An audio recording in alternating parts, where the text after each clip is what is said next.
Hello, Hindi interpreter. It seems you have chosen English. Please be sure to choose the Hindi interpretation. Thank you. Pour ceux qui suivent l'anglais, choisissez bien le canal de l'interprétation en anglais.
Hello everybody, we will start soon. We are just experiencing some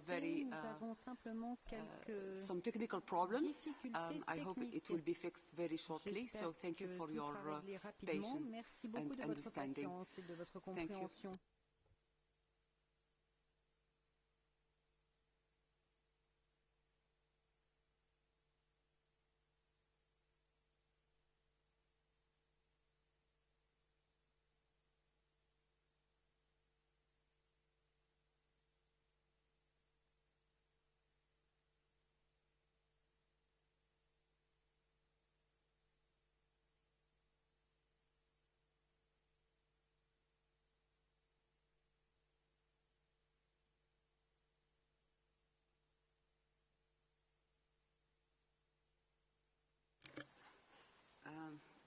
Hello once again. I am Fadela Shaib, speaking to you from WHO headquarters in Geneva, a very rainy city of Geneva today. You can even hear the beautiful and noisy sound of the rain on our roof. I welcome you to our global COVID-19 press conference today, Friday, 23rd October. As always, we have in the room Dr. Tedros, Director General of WHO. He's joined by Dr. Mark Ryan, Executive Director, Health Emergencies, Dr. Maria von Kerkhoff, Technical Lead, COVID-19, and Dr. Janet Diaz, Lead on Clinical Care Response COVID-19. In the room also we have Dr. Soumya Swaminathan, Chief Scientist, and remotely joining us Dr. Maria Angela Simao, Assistant Director General, Access to Medicines and Health Products. Now, without further delay, I would like to hand over to the Director General of WHO, Dr. Tedros, for his opening remarks. DG, you have the floor. Thank you. Thank you, Fadila. Good morning, good afternoon, and good evening. We are at a critical juncture in this pandemic, particularly in the Northern Hemisphere. The next few months are going to be very tough, and some countries are on a dangerous track. Too many countries are seeing an exponential increase in cases, and that's now leading to hospitals and ICU running close or above capacity, and we're still only in October. We urge leaders to take immediate action to prevent further unnecessary deaths, essential health services from collapsing, and schools shutting again. As I said it in February, and I'm repeating it today, this is not a drill. We're calling on governments to carry out 5 key actions today. First, assess the current outbreak situation in your country based on the latest data you have at hand. Conduct honest analysis and consider the good, the bad, and the ugly. I have a specific message for those countries that have successfully brought COVID-19 transmission under control. Now is the time to double down to keep transmission at a low level. Be vigilant, be ready to identify cases and clusters and take quick action. Do not allow the virus to take hold again. Second, for those countries where cases, hospitalizations, and ICU rates are rising, make the necessary adjustments and course correct as quickly as possible. Making changes when needed shows leadership and strength. Third, it's important to be clear and honest with the public about the status of the pandemic in your country and what's needed from every citizen to get through this pandemic together. Fourth, put systems in place to make it easier for citizens to comply with the measures that are advised. This means if people are told to isolate or quarantine or businesses have to close temporarily, governments need to do everything they can to assist individuals, families, and businesses. Fifth, the next few months for many people will be difficult. There are incredible stories of hope and resilience of people and businesses responding creatively to the outbreak, and we need to share this widely. Governments need to carry out the basic steps of speaking to people who are infected with the virus and their contacts and giving them specific instructions on what to do next. If governments are able to hone their contact tracing systems and focus on isolating all cases and quarantining contacts, then mandatory stay-at-home orders for everyone can be avoided. We have seen many times from around the world that it's never too late for leaders and turn the outbreak around. Key to a united front against the virus is sharing resources equitably. Oxygen is one of the most essential medicines for saving patients with COVID-19 and many other conditions. Many countries simply do not have enough oxygen available to assist sick patients as they struggle to breathe.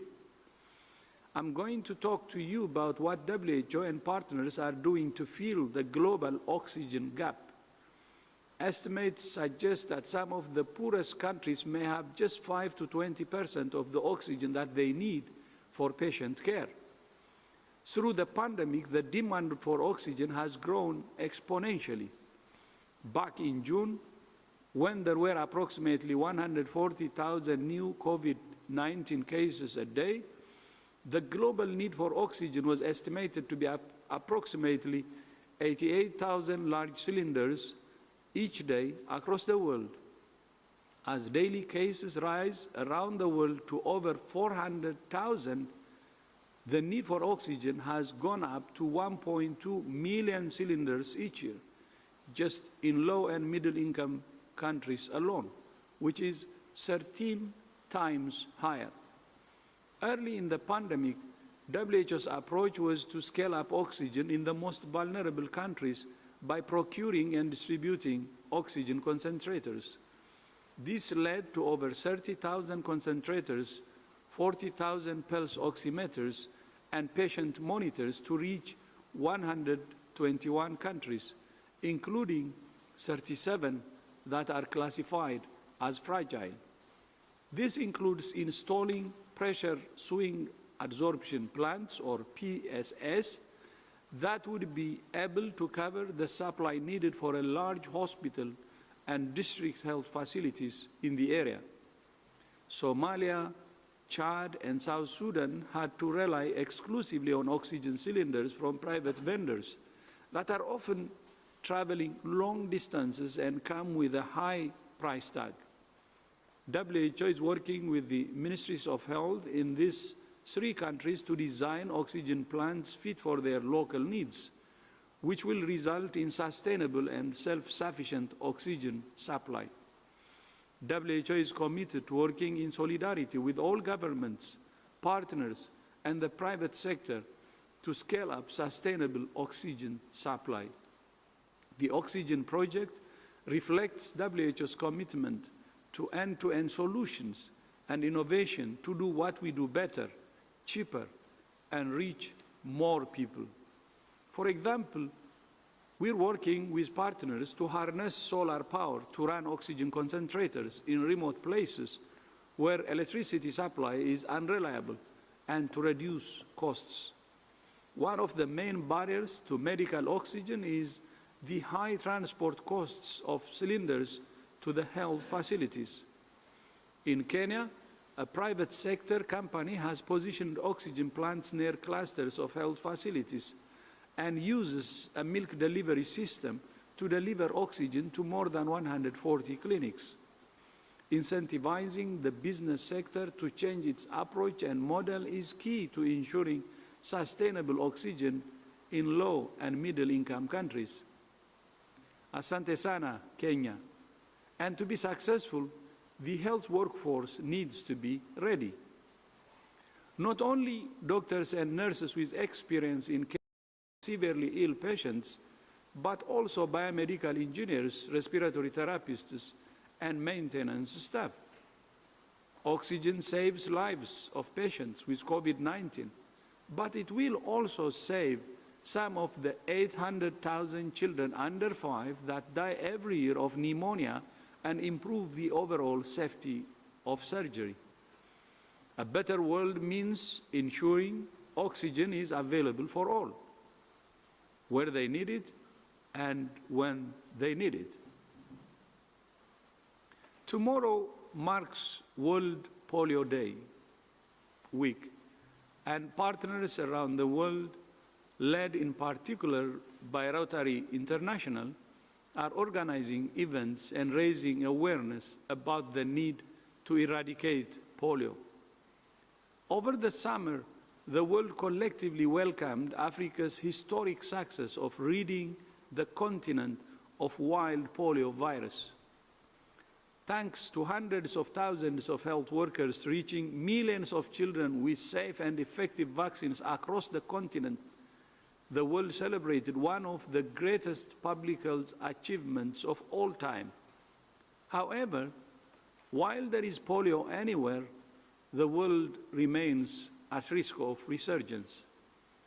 Following suspension of polio and routine immunization due to the pandemic, vaccination drives have now been restarted. We applaud and encourage governments for doing catch-up campaigns so that no child is left behind and we can soon consign polio to the history books alongside smallpox. Smallpox eradication, as you know, is a remarkable achievement, not least because it was completed at the heart of the Cold War. Health did then and should now always come above politics. And it's with sadness that this week we lost one of the great titans of smallpox eradication with the passing of Dr. Mike Lane. Dr. Mike Lane spent 13 years chasing down the last remnants of smallpox, finding cases and vaccinating communities in some of the remotest corners of the earth, where smallpox was still endemic. At CDC, Dr. Lane was the last program director of the smallpox eradication program and received many awards, including the U.S. Public Health Services Commendation Medal. For many years, Dr. Lane was an advisor to WHO on smallpox. I wish to express my deepest sympathy to Dr. Lane's friends and family. We will continue to honor his legacy. Finally, Telling stories is as old as human civilization. It helps us understand our problems and can inspire action that changes lives.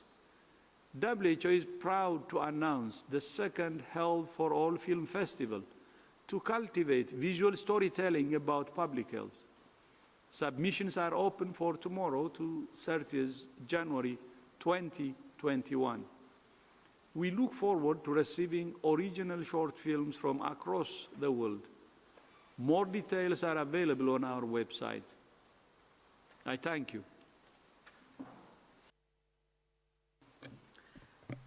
Thank you, Dr. Tedros. I would like just to remind journalists that we have simultaneous interpretation. It's provided in the 6 official UN languages plus Portuguese and Hindi. We will now open the floor to questions from journalists. I remind you that you will need to raise your hand, use the raise your hand function in order to get in the queue to ask your question. I will start by inviting Carmen Pone from Politico to ask the first question. Carmen, can you hear me? Yes, Fadela, thank you so much for giving me the floor. I have a question about remdesivir. The FDA announced that they are giving a full approval to it yesterday. And given what we were discussing last time about the solidarity trial results from remdesivir, people may be confused with the two developments. So I wanted to ask, I assume Dr. Soumya Swaminathan, what does this mean? What normal people, that are not following these developments very closely should know about these two separate developments, the solidarity trial results and the FDA announcing full approval for the medicine. And also last time you were mentioning about the guidelines that are still being developed by the WHO group, specifically designed to that. Can you give us a timeline on when you expect them to release their recommendation about remdesivir use or not? Thank you so much. Thank you, Carmen. Dr. Swaminathan will answer this question. Thank you, Carmen, for that question.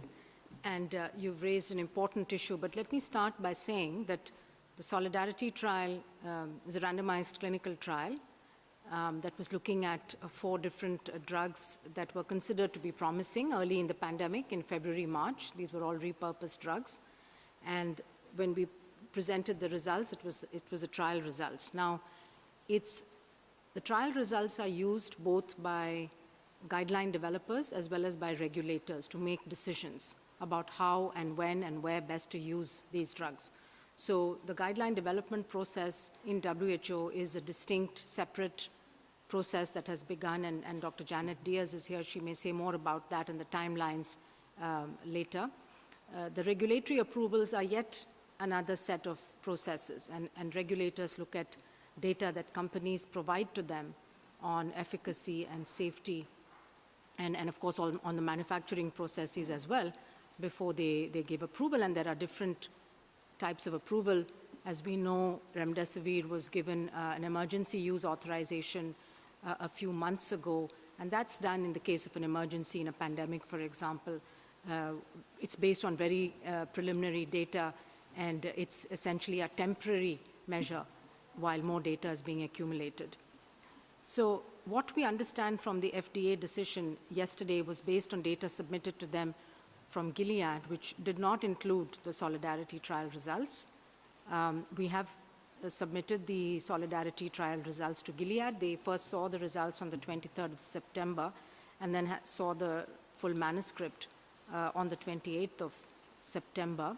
So they did have the results even before they were made public through medRxiv, because we give it to them 10 days in advance. So it appears that the Solidarity results were not considered, were not provided to the FDA. We believe that it is the largest trial in the world globally. 5,000 patients were randomized to either remdesivir or standard of care. We looked at very important endpoints, in-hospital mortality, no difference. Progression to ventilation, so people who came in 92% of people who entered this trial, were randomized to this trial, were not on mechanical ventilation. So they were either not on oxygen at all or they were receiving oxygen. So we looked at how many of those progressed to need ventilation, exactly similar numbers in the remdesivir and the control arm, and same for the other drugs that we tested.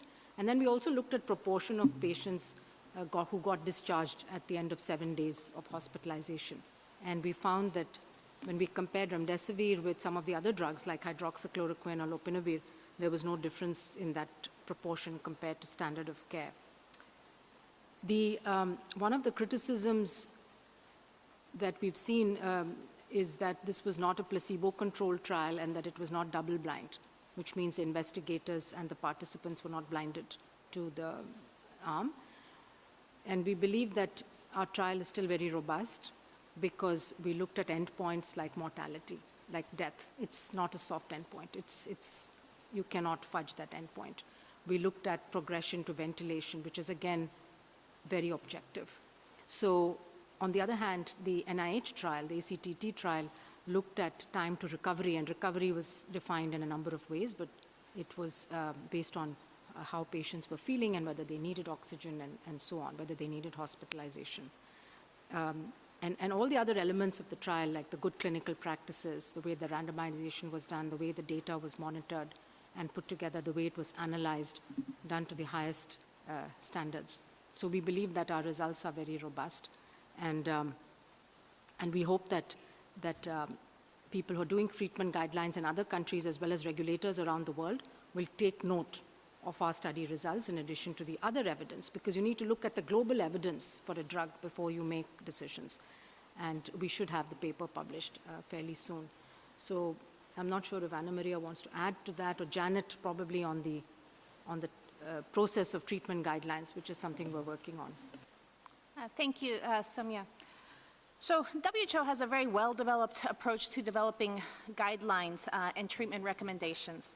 What we're doing now in the pandemic is to try to continue with that approach in a transparent and trustworthy way, but do it faster and do it more quickly. So since the resulting of the Solidarity trial, we would anticipate that the guideline would be available within 3 to 4 weeks. And I have to acknowledge that that is a fast process for guideline development because there are many steps that have to be taken in order to develop that guideline.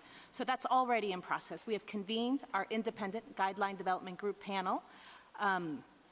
And that panel has already been convening, and they will convene next week to look at the totality of the evidence. And as Samia already said, what we are looking at is not just one trial result, but we are looking at all the trials on the specific interventions and looking at it in totality and then grading the evidence and trying to figure out the certainty, what we believe, how much we believe the results in the evidence. And that is done in a very systematic fashion.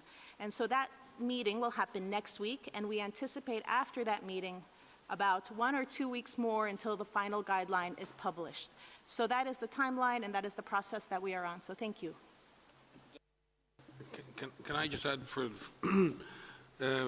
those out there in the general public, because I think part of the question was how can people understand this out there? One authority says one thing, another authority says another thing. The primary function of a regulatory authority at national level is to ensure that safe products are put on the shelf and that they have certain indications and certain levels of proven efficacy or indicative efficacy. And in that sense, the regulatory process of EMA or FDA basically is a signal for what can go on the shelf.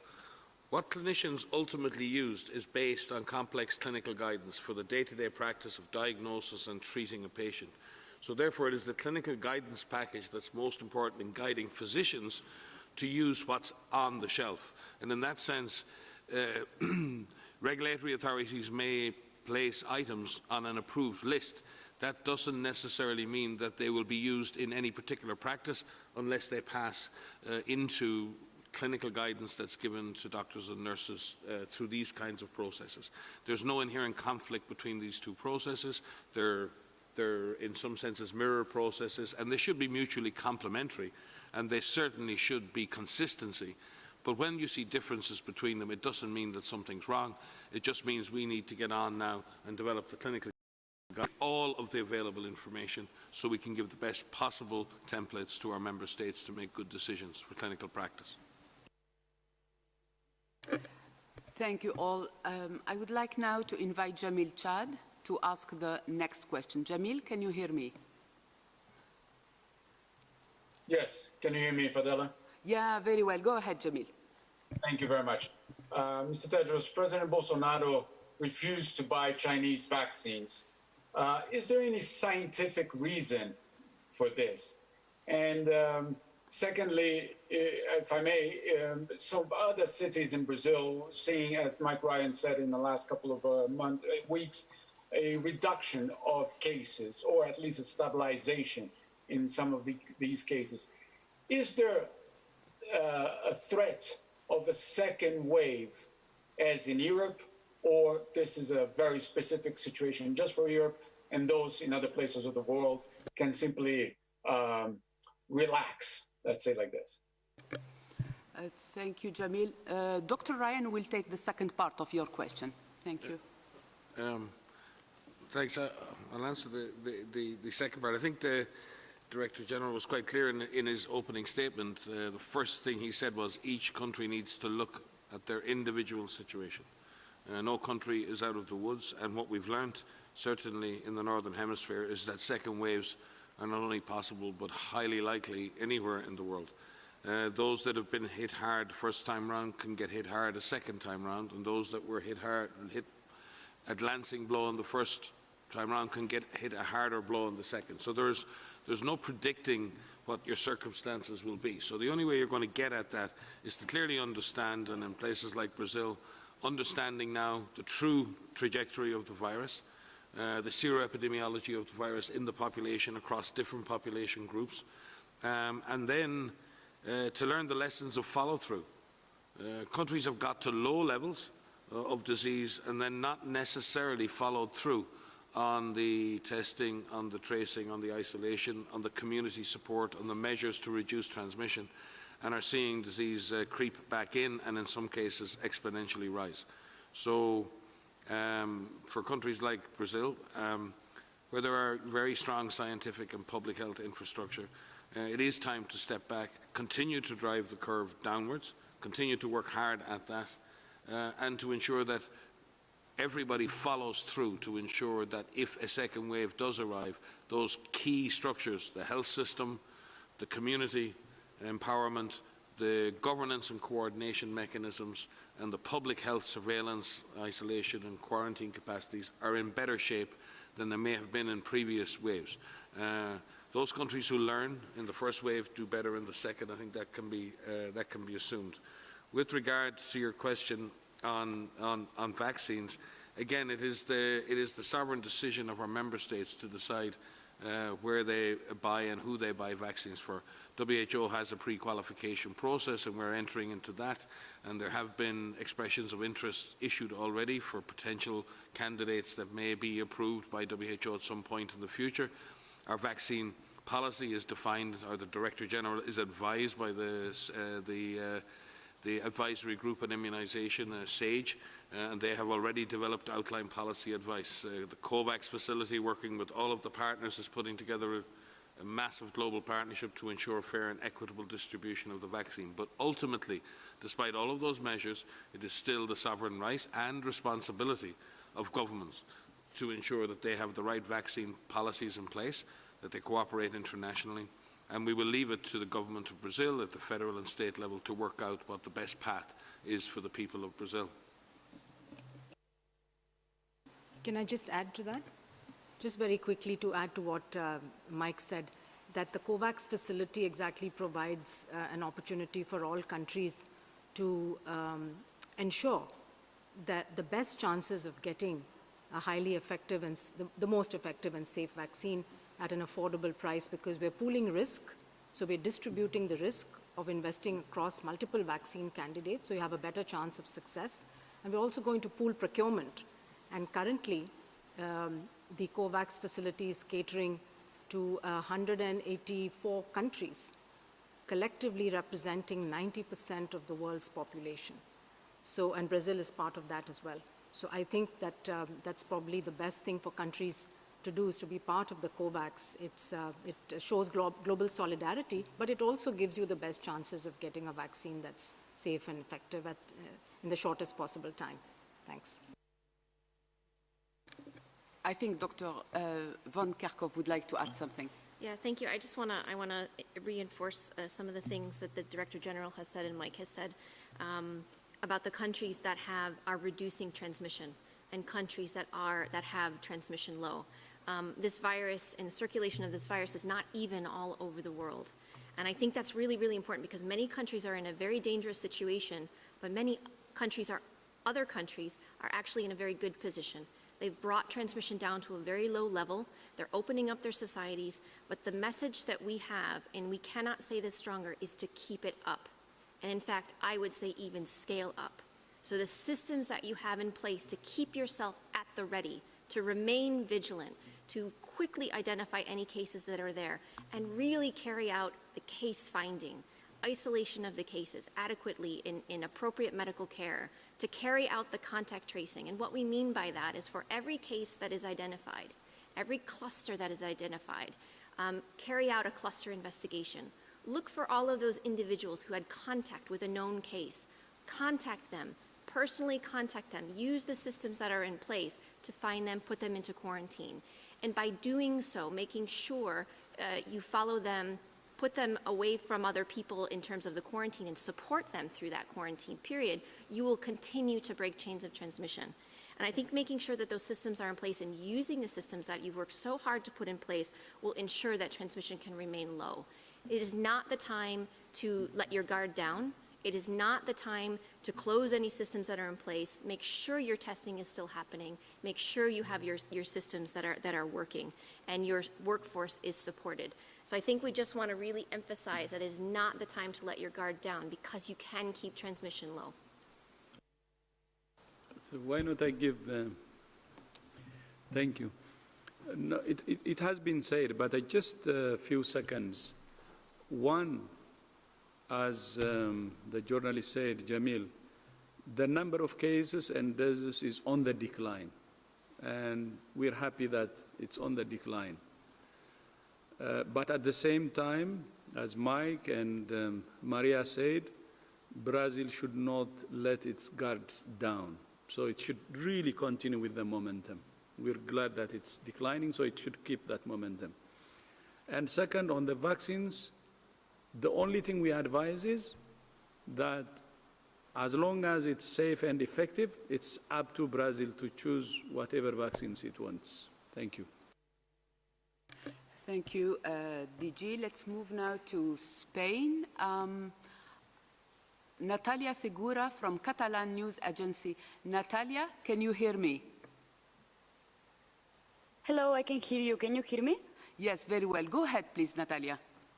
Okay, I wanted to ask two questions. First of all, I wanted to know if you're worried about the increase of cases in Europe. I don't know if you could make an assessment of the current situation and if you think that Europe is at risk of a second lockdown. And secondly, I also wanted to ask on the development of vaccines, if you have any new forecasts on like if it's still possible to have a vaccine to prove effective and secure by the end of this year, and if not, when that could happen. Thank you. Yeah, for your first question, Dr. Van Kerkhove will answer it. Yeah, so the first question around the worry in Europe, absolutely. I think, as the Director General has pointed out, we've been pointing out over the last few weeks, as our regional director in Europe has pointed out, there is a very worrying situation that is happening in Europe, where we're not only seeing increases in case numbers, but we're seeing increases in hospitalization, and we're seeing increases in the rate of individuals who are needing intensive care. And in many cities across Europe, the capacity for ICU is going to be reached in the coming weeks. And that's a worrying situation as we are in October. We're in the autumn in the Northern Hemisphere. The influenza season is just about to begin. And so the demand for testing for people with respiratory diseases will increase. The demand for hospital needs for people who are sick will increase. And so we're in a worrying situation. And in fact, in the last 24 hours, we've had almost 445,000 cases reported. Almost half of those are from Europe. And so while we're in a different situation now where we can test more and we can carry out more surveillance, the worry that we have are the numbers of individuals who are requiring hospitalization. And I think what the Director General pointed out in his speech today is what we need all countries to do, particularly those that are in a dangerous situation, particularly those that are in Europe and in North America. And I will repeat them because I think they are worth repeating. We need all countries to carry out an honest assessment of the situation that they have right now with all of the data that they are collecting. Again, we're not in the same situation we were in March and in April. There are systems in place that are capturing information about where is transmission occurring, who is infected, what is the age profile, are there certain clusters that are happening in particular types of settings. Do an honest assessment of that and then look at the system that you have and the strategy and the plans and the actions that you have in place. Do any corrections, course corrections need to be made.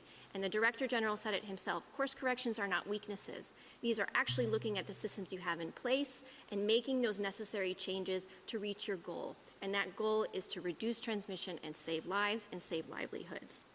Really, next is to talk to the populations and say, here is the situation that we're in. This is what it's going to look like in the next few months. And some of those discussions are going to be more challenging than others.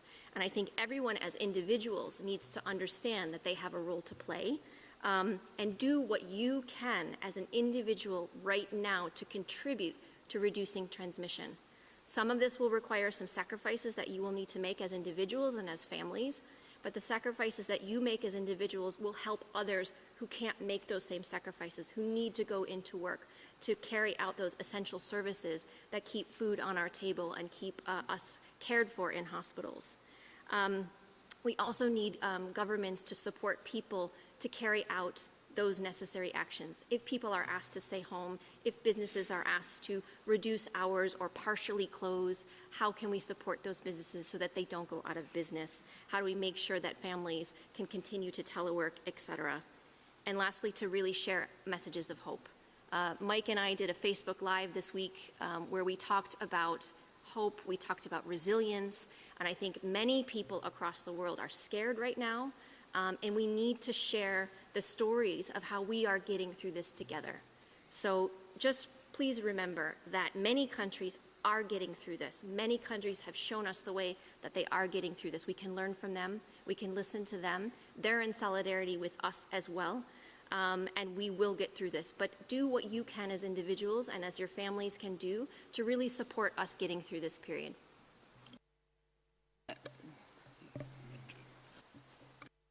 Fidel, just on that point before Simia comes in, because I think also within this, while Europe is experiencing, a very large rise in the number of cases, we also, and we do see increases in hospitalizations and are tracking upwards of fatalities.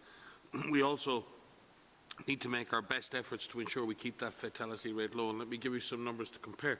If we go back to March, April, May, in our European region, we were seeing about 40 to 50,000 cases per day with almost 5,000 deaths per day. It was really, really bad from that perspective. We are seeing now anything up to 150,000, 160, 170, up to nearly 200,000 cases a week, sorry. That was the weekly number before.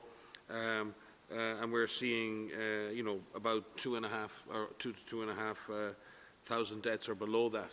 So, and I'm not saying that those deaths won't catch up. They can, and they are catching up. But there's still a lot of lives to be saved here. So while the numbers are extremely high, we are lucky that the deaths have not immediately tracked that.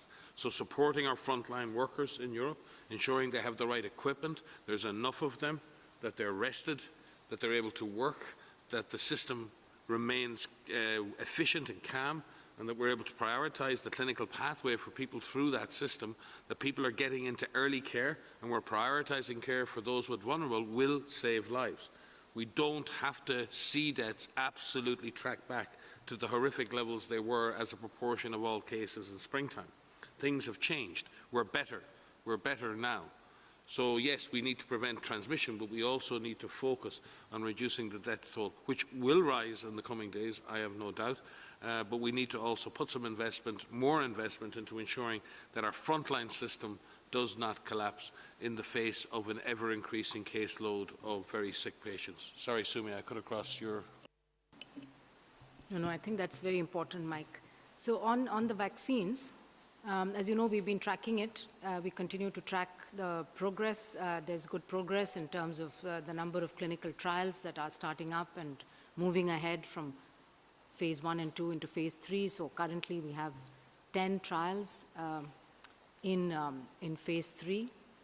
A couple more candidates are likely to move from phase 2 to phase 3 in the next month or two. Our best expectations, as far as we know by watching the trials that are moving ahead, is that we may have results from 1 or 2 of the vaccine trials before the end of the year, possibly starting late November. And this is going to be just the bare minimum, the results that have been, are considered by regulators to be eligible to be at least looked at for an emergency use authorization. So it's data on efficacy and limited data on safety. Now, based on this, regulators will have to look at the data and decide what they're going to do with it, and so will WHOs. As you know, we have criteria that we've put out, bare minimum criteria for an emergency use authorization, and also there's an expression of interest for companies to submit their dossiers and their data to WHO on an ongoing basis so that we can keep up with the progress of the trials. So from the submission of data, it takes a few weeks for regulators to look at it, or for WHO to look at it for that matter. So we might, early in 2021 is when we are likely to see some decisions being made. And again, we cannot guess before we see the results as to which and how many of those vaccines will actually prove to have efficacy and safety data which are above the benchmarks which we've already set. But certainly early in 2021, I think, is when we're going to start seeing more and more results coming out. And so somewhere in the first quarter of 2021, we're talking about the world, that there may be some vaccines available for the most high-risk groups in countries across the world. And as we've said before, we are focused on a fair and equitable distribution of vaccines.